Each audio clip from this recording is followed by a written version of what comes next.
All right, we're going to try something a little bit new today. SpaceX doesn't take a break out there at Starbase, so I'm on the road right now, literally riding in a car, and why should I get to take a break if they don't take a break? Looks like rush hour over there near the ship Cryo stand.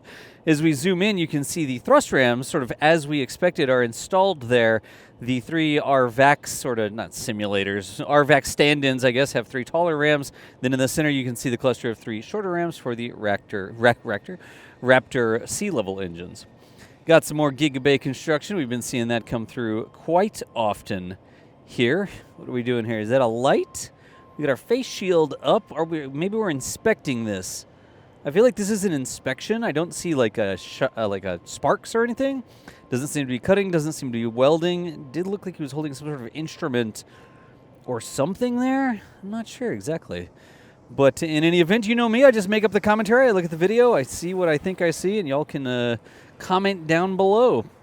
Looking in the Star Factory, we got a nose cone with some tiles on it over on the left. Then we got this one. Sorry, this was the one on the left. Ship 43's nose cone, it looks like. That was actually the right. I'm really smart. I know my lefts and rights usually. It's easier if they just zoom in on one like this. There's Ship 41's nose cone. Got a couple little missing tiles, and still the little lifting joints up at the top, I guess you could call it. And they removed those in the end, and they put the final tiles on it.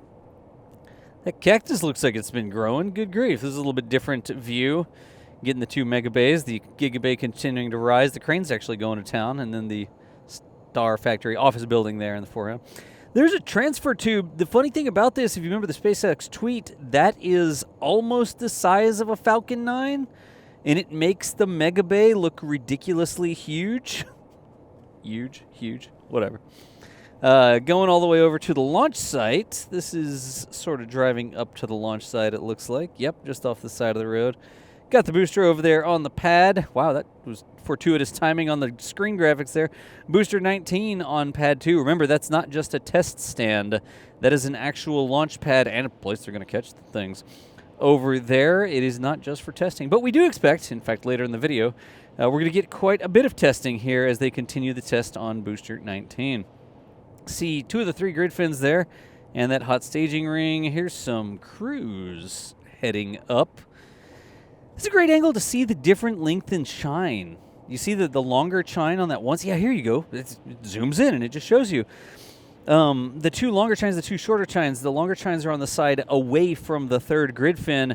The shorter chines are on the side of the third grid fin. I'm pretty sure. I wish this would tilt up and then we could see it.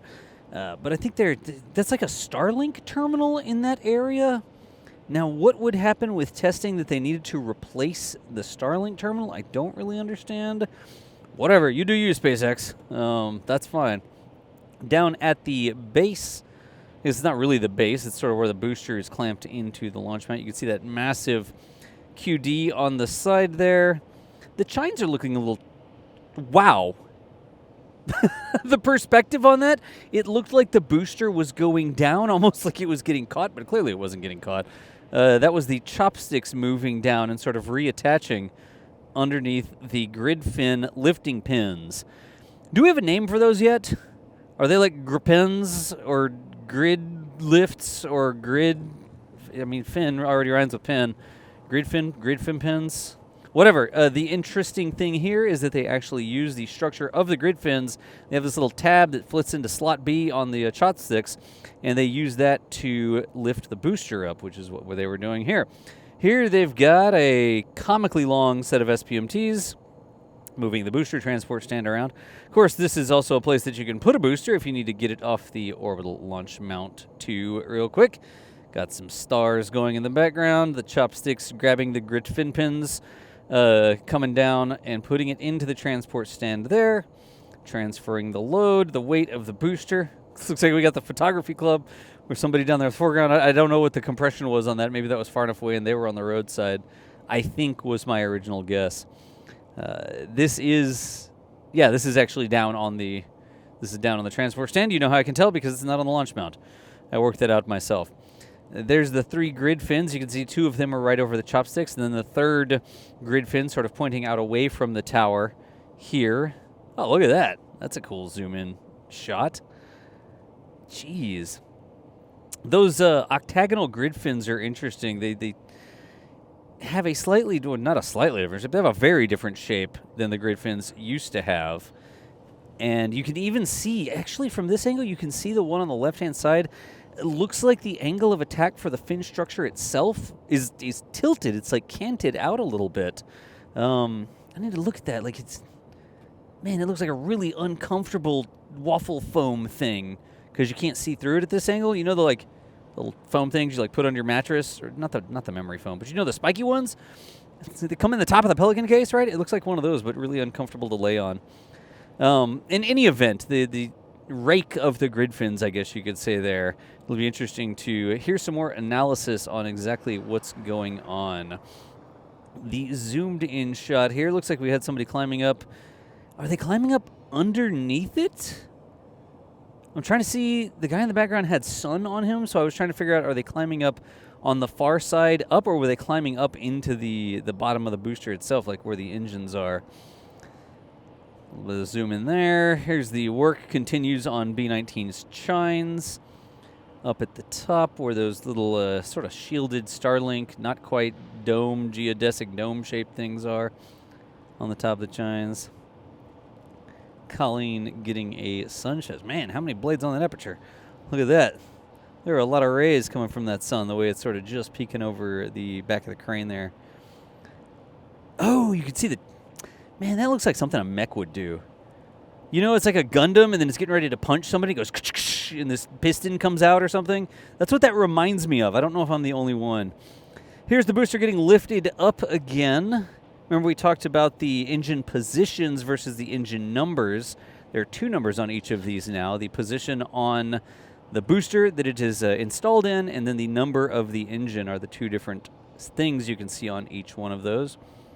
Still got a little snaggletooth thing going, but that's fine. You know something? I know they're sort of going towards a static fire. I mean, even earlier today there was the Ignitor test. Was that today or was it? I don't know what day it is. Whatever. And we were sort of guessing, like, are they going to do a static fire even though all the engines aren't there? And it does seem like they're sort of barreling towards that decision to do a static fire with this sort of incomplete set of engines down on the bottom. Some fantastic zoomed-in shots from Colleen here. I know the 3D modelers love this sort of things, especially some places where you can see how it's actually attached to the ship itself. Or sorry, the booster itself. I think in the last video I said ship a few times when I meant booster. Tomatoes, tomatoes. Y'all know what I mean. It's fine. Here we're coming back down again into the orbital launch mount for pad 2. Don't want to ding any of those engines. You also note a lack of the guidance rails. Do you remember the guidance rails that would come up on pad 1 and sort of make sure that the booster didn't get blown into the side and boop an engine bell or anything like that before? I didn't see them in that shot. I haven't seen them in any of the other shots, so maybe they're there just lower down. I don't know how that would help. Look how far the engines stick down from the bottom, right? Like there's clearly not any sort of structure that extends further down than the engines or further up than the base of the booster there. That's just cool to see all that plumbing. Everything sort of goes around the outside and the engines are plumbed in, and that's not even all of them yet. That's just too cool. Oh, it's need to get some more speed tape on that one chine. The chine was like the seal for that chine was blowing or something like that. Scroll back and look at that. It looked like Mylar balloon, you know, like the silver balloon or something like that. I clearly don't think that's what it was, but put some 500 mile per hour tape. Well, I guess a rocket would need more than 500 miles per hour. Put some like 5,000 mile per hour tape on there. The airliners can keep the 500 mile per hour tape. All right, LOX booster quick disconnect coming out of its little hidey hut here, going over and ka-chunk, connecting into the booster. You can also see the tape lines there as well. So if you scroll back and watch that again, look at the tape lines on the chine. Here's the Chopsticks. Slot A, slot B. What slot did I say it was? Tab A was going into slot B. It's like the IKEA version of booster assembly transport. We have a show. It was venting at the same time. We have a shirt like that. We have a Starship assembly shirt that shows like an IKEA style instructions. If you go to shop.nestspaceflight.com, I'm sure it's still there, and it's like IKEA style instructions for how to assemble a starship. Or I think we made one from SLS as well. So a shot from Gage with some very active venting from the tab farm. Tab farm? What's a tab farm? Nobody knows what a tab farm is. Here's a third booster. You know I one-shot these. Like, I'm not allowed to watch the video in advance. I can scroll through it just to see a couple things. I do look at the titles, but I don't, like, watch the video and jot down my notes or anything. No, it's one shot. This is fresh video. We're not trying to slow it down in any way, shape, or form. We're trying to get it to you as soon as possible. We used to do them every single day. You saw the frost going up the side for the tanking test, the ridiculously fast tanking test. There is the DSS. Quite a few Helldivers players in the chat from the last video. Got to look from the wife on that one. She's driving, by the way. This was the Detonation Suppression system. Oh, listen. All right. I'm going to have to tell the editor to turn that up because the sound of the igniters, this is slow motion, so it wouldn't be the sound of the slow motion. But I'm going to ask Thomas to put the sound in there so y'all can hear the pew-pew laser gun igniter noises. It really is a wacky thing. Somebody needs to make like a song sampling that at different rates and like play something back. I don't know exactly what you'd play. Anyways, there's a service structure steel for pad 1. Nice! Gage with the rack zoom. Bam! It drives by and there's no like smooth zoom on that. It's just like wham all of a sudden. Love it. Catching the structure. That's, of course, going over to pad 1. Remember, they've been scraping the ground and digging foundations and putting in sheet pilings and all sorts of stuff. And it looks like they're starting to stage that actual physical structure for that, the superstructure that comes up above the ground. ASU, work continues on the ASU. I figure like that can become the new work continues on the OLM. It's the work continues on the air separation unit, the air separation plant over there. I do appreciate everyone in the comments reminding me that it can be distillation even if it's cold. You really just need a temperature differential to distill something. It doesn't necessarily need to be warm or hot. Of course, I was thinking distill as in whiskey, not distill as in cryogenics. So I just sort of jumped to that. But in any event, hey, folks, it's me there. I'm driving in the car. SpaceX not slowing down, so why should we get a break as well? Appreciate y'all watching as always. That's the Starbase summary. We'll catch you on the next one, and we will see you later.